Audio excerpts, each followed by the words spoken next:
FJ Assamese চেনেললৈ আপোনালোকক স্বাগতম জনাইছো। এই মুহূৰ্তত বহুকেইটা গুৰুত্বপূৰ্ণ বিষয়ৰ ওপৰত আলোচনা কৰিম, গতিকে ভিডিঅ'টো সম্পূৰ্ণলৈকে চাই থাকিব আৰু এতিয়ালৈকে যদি চেনেলটো সাবস্ক্ৰাইব কৰা নাই তেন্তে চেনেলটো সাবস্ক্ৰাইব কৰি ল'ব, যাতে আগলৈ ভিডিঅ' আপলোড কৰোঁতে আপুনি আগতে নটিফিকেশ্যন পায়। এই মুহূৰ্তত আটাইতকৈ গুৰুত্বপূৰ্ণ খবৰ, কিয় নকবি মোদী জিন্দাবাদ। 52 বছৰীয়া অটো চালকক অতি নিৰ্মমভাৱে প্ৰহাৰ।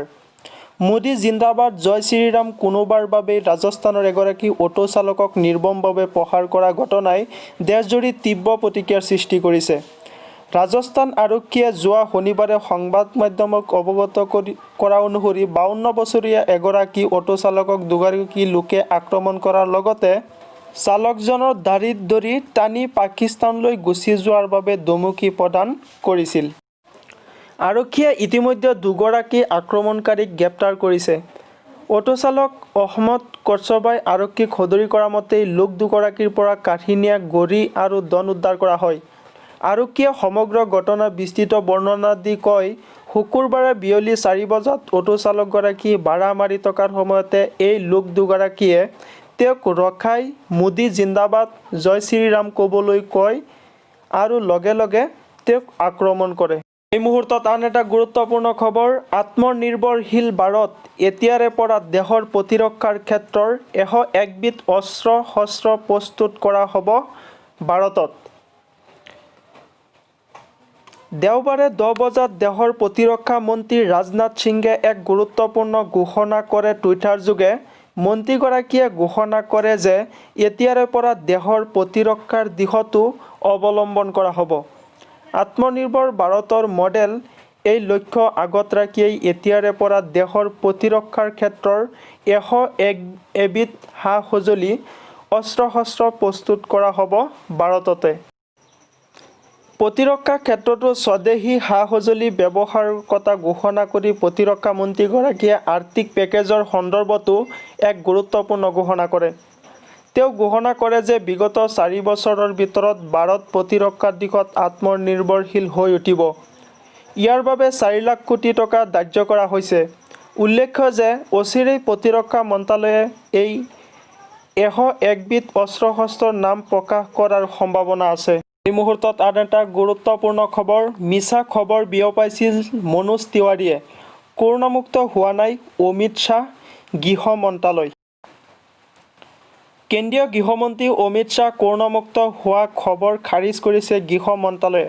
উল্লেখ্য যে অমিত শ্বাহৰ কৰোনাৰ ৰিপৰ্ট নেগেটিভ অহাৰ কথা টুইটাৰ যোগে সদৰি কৰিছিল বিজেপি নেতা মনোজ তিৱাৰীৰ লগতে অল ইণ্ডিয়া ৰেডিঅ'ই।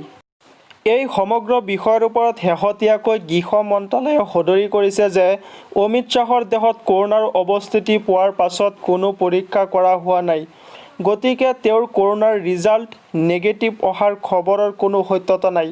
উল্লেখ্য যে ইতিমধ্যে মনোজ তিৱাৰীয়ে নিজৰ টুইটটো ডিলিট কৰিছে। এই মুহূৰ্তত আন এটা গুৰুত্বপূৰ্ণ খবৰ, UPPLৰ পুনৰ বিস্ফোৰণ। BTCত 40টা বিভাগতে সংঘটিত হৈছে দুৰ্নীতি। নিযুক্তি কেলেংকাৰীয়ে তোলপাৰ লগোৱা BCT দুৰ্নীতি সন্দৰ্ভত পুনৰ বিস্ফোৰক অভিযোগ উত্থাপন কৰিছে UPPLৰ কেন্দ্ৰীয় কাৰ্যনিৰ্বাহক সদস্য পৃথ্বীৰাজ নাৰায়ণ দেৱ মেছে।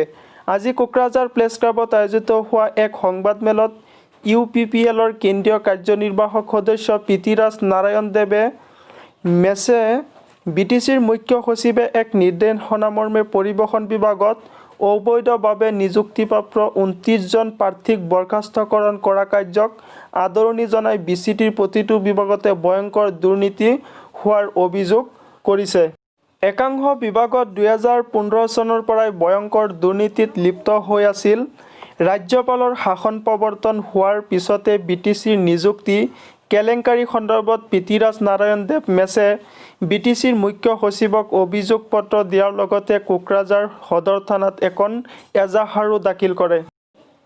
তদুপৰি বিভিন্ন পক্ষই দিয়া অভিযোগৰ ভিত্তিত সমগ্ৰ বিষয়টোৰ তদন্ত কৰি BTCৰ মুখ্য সচিবে জাৰি কৰা এক নিৰ্দেশমৰ্মে MISC ACCI SES 0222020 69 যোগে নিযুক্তিপ্ৰাপ্ত 8জন সহকাৰী এনফৰ্চমেণ্ট ইনস্পেক্টৰ আৰু 21জন এনফৰ্চমেণ্ট